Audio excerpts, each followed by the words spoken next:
No início desse ano, antes de começar o Decifrando, eu estava trabalhando em uma empresa, no qual o ambiente de trabalho era muito tóxico. Aprendi com o tempo que as relações das pessoas que ali trabalham são superficiais.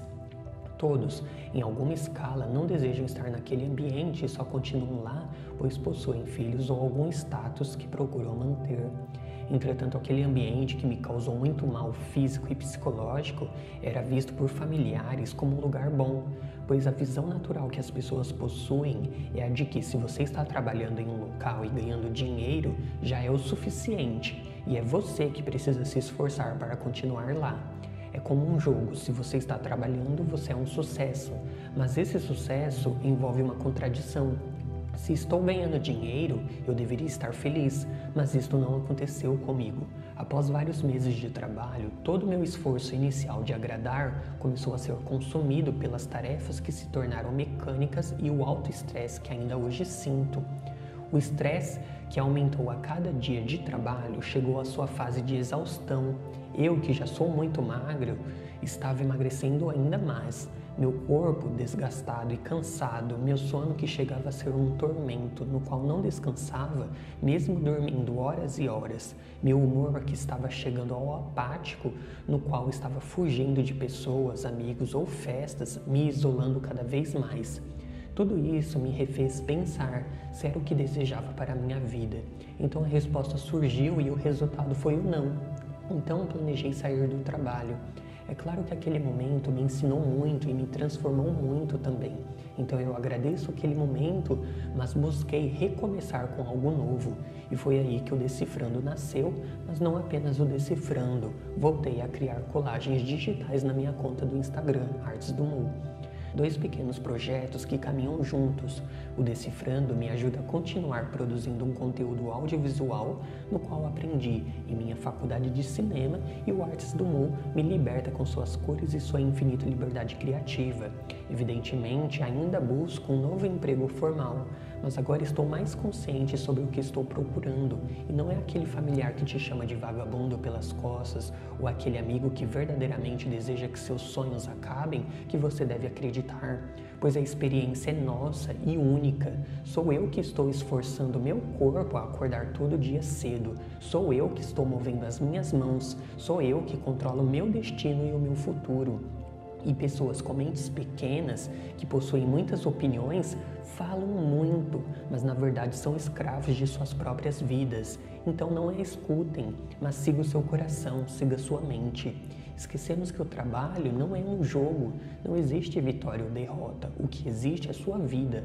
Só assim vamos conseguir seguir um novo caminho, seja em um novo ambiente de trabalho, seja em um projeto pessoal. O processo de desenvolvimento é nosso, é a nossa vez nessa terra, e mesmo vivendo em uma sociedade desigual, no qual o trabalho se transforma em uma categorização social, devemos buscar uma pergunta para encontrar o nosso processo de resposta, porque até mesmo a busca por uma resposta em algum nível é um trabalho, seja intelectual ou manual. Vivemos em uma sociedade que busca o alto desempenho, mas esquecemos que esse modelo de vida totalmente sem descanso, sem reflexão, nos leva às patologias neuronais, como a depressão, as síndromes de hiperatividade e o esgotamento profissional, o burnout, e muitos outros transtornos de ordem psíquica. Preste atenção nas conversas que acontecem nas reuniões familiares. Muitas pessoas não conversam entre si, muitas estão presas em uma bolha de conectividade, olhando ao celular, olhando coisas que naquele momento não são importantes. Nossa sociedade está cheia de pessoas com ansiedade, cheias de pessoas frustradas. Assim, o comportamento do homem se transforma. O excesso de positividade e as infinitas possibilidades trazem ainda mais desconforto ao nosso cérebro, que acorda pela luz do celular com várias notícias, fotos e muito mais. A informação é tão alta que nós mesmos somos partes dessa base de criação de conteúdo, visto que a história da sociedade foi uma grande transformação desde a Revolução Industrial. As condições de vida mudaram, uma progressiva leva de pessoas passaram das regiões rurais para as cidades, criando enormes concentrações urbanas. O consumo cresceu, pois novas mercadorias foram criadas. O homem deixa seu modo artesanal de produção e se torna parte da máquina. Vivemos então uma época no qual o homem é determinado pelo consumo, no qual um explora o outro. A relação das pessoas se transforma em uma relação de objetivo. Todo mundo deseja alguma coisa do outro, seja dinheiro, seja objetos, até mesmo sentimentos a partir do outro. Tudo se transforma em item de consumo na sociedade capitalista. E como o ser humano se desenvolve a partir da relação com o seu meio social, continuamos nesse processo de manter funcionando as engrenagens de uma grande máquina. Lembramos também que as pessoas na sociedade do desempenho são substituíveis. Não há espaço para o descanso e a sociedade está doente, pois a falta de repouso resulta no desaparecimento dos dons de ver, escutar, falar, pensar e escrever. O próprio Nietzsche, que substituiu o ser pela vontade, sabe que a vida humana finda numa hiperatividade mortal. Se dela for expulso todo o elemento contemplativo por falta de repouso, nossa civilização caminha para uma nova barbárie. Pois o homem moderno não compreende mais os limites do próprio trabalho. Acreditamos que a quantidade absurda de tarefas é aceitável, mas na realidade perdemos as nossas verdadeiras inclinações quando somos partes da máquina. Como Marx diz, somos extensões vivas das máquinas.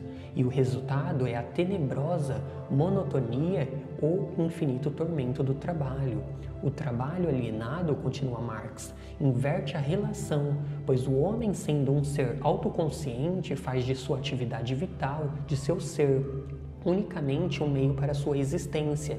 Assim, o trabalhador é aprisionado a uma função parcelar e, de acordo com Marx, isso mutila o trabalhador, transformando-o em uma anormalidade, fomentando artificialmente apenas uma habilidade parcial, como uma planta de estufa, suprimindo toda a riqueza restante de seus talentos e inclinações produtivas. De certo modo, essa existência não passa de um grande processo de alienação das relações sociais, pois na sociedade capitalista, o trabalho passa a ser uma atividade de subsistência. Além do mais, todas as pessoas estão cansadas e não nos importamos com o outro. O outro deixa de existir em nosso pensar, porque na verdade também deixamos de refletir. Esse cansaço nos incapacita de fazer qualquer coisa, e é essa violência que não enxergamos do silêncio que modifica o nosso mundo. Assim, as novas leis regulam quem somos e muitas vezes o que seremos.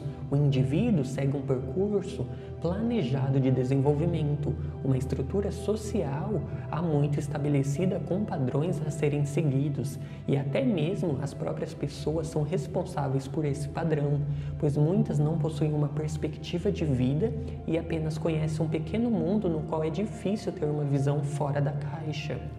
Então, nosso modo de viver assume características de produção e consumo. Nossas personalidades são construídas como expressão máxima da sociedade do cansaço. A alienação é tão grande que o próprio descanso e a reflexão são vistos como algo prejudicial, mas esquecemos que é no ócio que as melhores ideias nascem e é onde nos sentimos mais aliviados da pressão do dia a dia.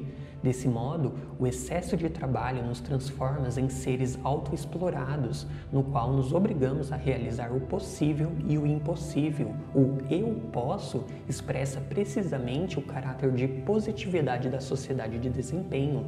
No lugar de proibição, mandamento ou lei, entram projeto, iniciativa e motivação. Sua negatividade gera loucos e delinquentes. A sociedade do desempenho, ao contrário, produz depressivos e fracassados. Portanto, o trabalho, mesmo sendo vital para a nossa vida, deve ser consciente e não alienante, pois faz parte do processo de crescimento e transformação do homem e uma ponte para sonhos e desejos. Minha relação para com o meu ambiente, diz Marx, é a minha consciência. Por fim, deixo uma pequena passagem do livro A Sociedade do Cansaço. A gente faz violência a si mesmo e explora a si mesmo. Em lugar de violência causada por um fator externo, entra a violência autogerada, que é mais fatal do que aquela, pois a vítima dessa violência imagina ser alguém livre. Tchau!